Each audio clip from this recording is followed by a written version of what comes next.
Hey there, guys. Alright, today we are back with some more of the Great War. On to week 27. All or nothing. Winter offensive in the Carpathian Mountains.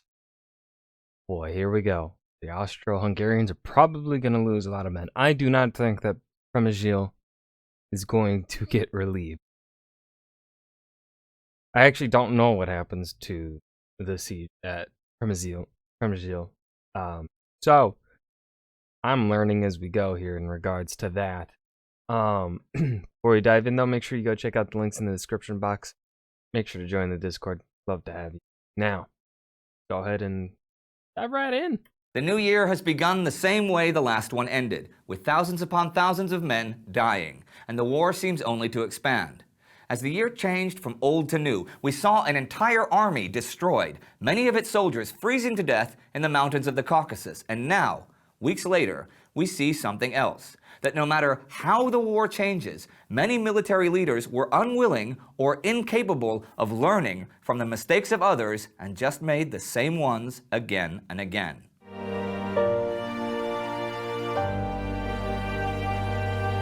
I'm Indy Nidell. Welcome to the Great War. When we left off, the Germans were successful in East Africa, but would in future resort to guerrilla warfare. The British were successful in the Middle East, but were bombed by Zeppelin at home. The French had some minor successes on the Western Front, and the Turks were defeated again by the Russians, who had also made an advance in northwest Poland. Geography cannot help but play a large part in war. You use different troops and maneuvers on a large flat plain than you do in a dense forest. I'd like to start off today by looking at some European geography for a minute, specifically the Carpathian Mountains. Now, we're looking at a barrier about 100 kilometers wide with a median elevation of over 1,000 meters. Now that's a formidable natural barrier for any army to get through, and even in the main passes of the Carpathians, there were only a handful of poorly constructed roads and railway lines. It's always cold and damp up there, but once the snows come in November, they remain there till the spring, with occasional sudden rises in temperature that cause large-scale flooding. Mountain warfare has a whole series of other unique difficulties. Troops obviously have to be specially trained and equipped.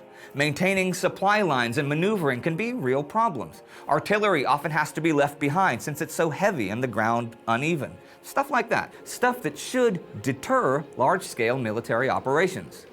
In winter. Well, that setting was where this week, on January 23rd, 1915, the Austro-Hungarian army launched an offensive against the Russians. This was the brainchild of Austro-Hungarian Army Chief of Staff Konrad von Hötzendorf, who believed that Austria... A true genius. He has never made a single mistake. He's the greatest general there is in the war. I don't think there's anyone better than him. ...now needed a major victory over Russia to show her strength. Yes. This war, where thousands upon thousands are dying on flat plains. I'm going to make the decision to wage this modern war in the mountains, attacking a defensive position in the mountain. In winter, I am a genius. I am Konrad von Hötzendorf.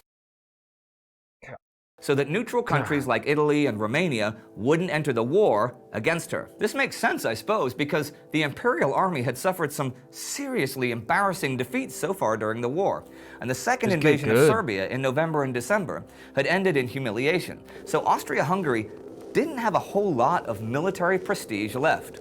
Also, a whole Austrian army, well over 100,000 strong, was surrounded and under siege in Przemysl, behind Russian lines, and all of the Habsburg gang thought that losing that army might in fact lose the whole war. So the offensive had breaking the siege as a main objective. The basic plans... I can understand making the decision to assault the mountains in the winter due to the siege of Przemysl, but still, I feel like that's going to cost you more men than just waiting it out. ...called for the Third Army to attack along a front of over 150 kilometers in the northern Carpathians, while simultaneously the newly created Southern Army, which included 3 German divisions, would attack the Russians' extreme left flank. The element of surprise was supposed to be a big factor in a quick success. I think we can also all agree that luck was going to have to be a big factor too. The combined offensive forces were about 175,000 men, and right away they proved incapable of accomplishing their initial tasks, which were to take and secure the communications and railroads around the towns Lishko, Sanok, and Medziliborce, and I'm sorry if I'm mangling those names. Now, that's not to say there wasn't some progress and positive results, because there were initially, as the Austrians advanced against a numerically inferior foe, and by the 26th, the Third Army's actual front extended for over 100 kilometers from the Dukla to Usok passes. Conrad's army managed to capture the Usok Pass that day, which had been held by the Russians since the beginning of the year. But that same day, the Russians began to launch massive counterattacks, and as the week ended, a sudden and severe change in the weather began to seriously mess with the Austrian plans. But plans, especially war plans, have a way of going wrong, and this was also the case this week in the North Sea. Last month, German ships under the command of Franz von Hipper had bombarded the British coast and successfully escaped back to Germany. Since that day, when the first civilians were killed in Britain by enemy forces for over 200 years, Britain had been clamoring for revenge against the German Navy, and on January 24th, they got it. Von Hipper set out to attack the British fleet at Dogger Bank, whom he suspected of gathering intelligence on German fleet movement. But the British had intercepted and decoded German radio traffic about the raid, and Vice Admiral David Beatty led his battlecruiser squadron out to trap von Hipper. The Germans were outnumbered and surprised, though they managed to make it back to port with only the loss of the armored cruiser Blücher. Nice. Coincidentally, the last armored cruiser the Germans built. See, there was a signaling mix-up, and the British fleet broke off pursuit of the German fleet to sink Blücher. So the opportunity to do huge damage to the German Navy was lost. But with only 15 British sailors lost against nearly 1,000 Germans, this was a big morale boost for the British. And the Kaiser was so angry that Admiral Friedrich von Ingenohl, commander of the German High Seas Fleet, was replaced by Admiral Hugo von Pohl. Here's something else. The Germans realized... Well, the year of his death is a spoiler, because now we know when he's gonna die, and he's gonna die in a battle. That the British appearance at dawn at Dogger Bank was suspiciously coincidental, but they did not believe that their radio codes had been cracked, and instead thought that an enemy agent must have provided intelligence about their plans.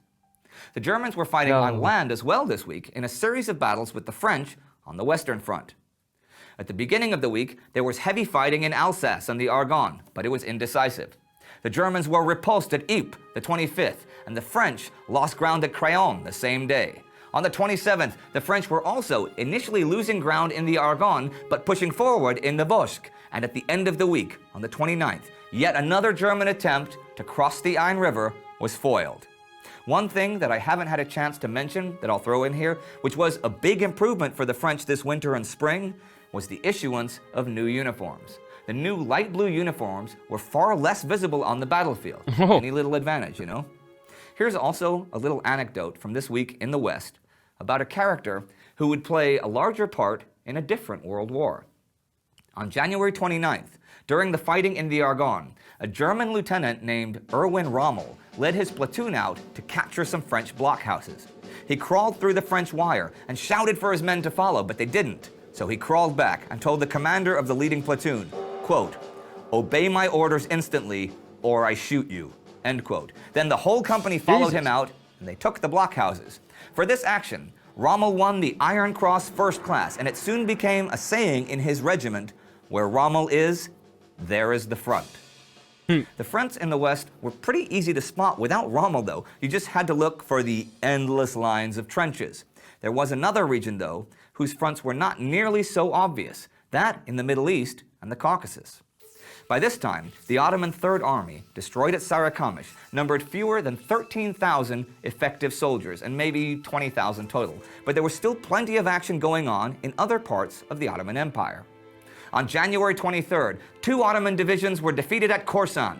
A few days later, Ottoman assaults were renewed, but on January 27th, the Russians took Gornes and actually captured the Turkish staff. Things were still looking pretty grim for the Turks. And here are a few notes of interest from around the world.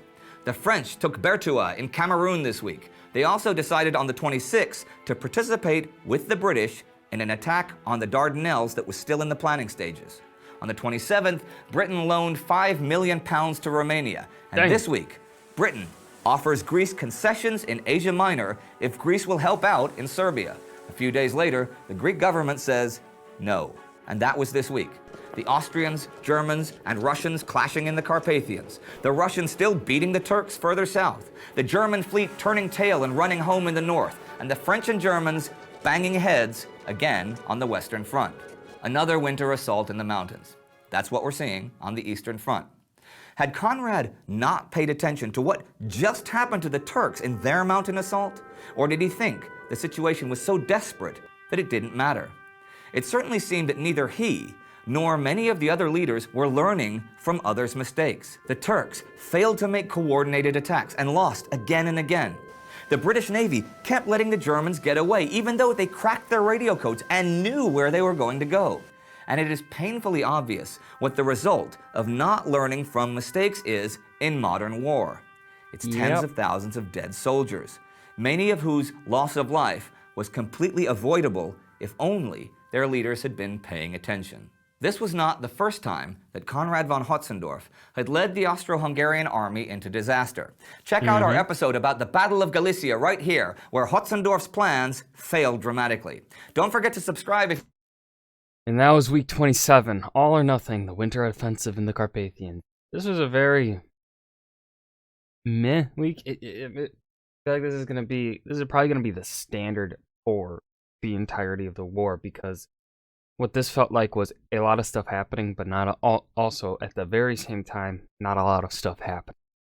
A lot is going on, but nothing's really happening, right? Things are moving, but at the end of the day, nothing gets achieved by what is done, because that essentially is the story of World War I. Pointless fighting. Things happening, but at the end of the day, what was gained was just a few meters of land, only for the enemy to take it back just maybe a day later, or a week later, or a month later, for 4 years. So, yeah.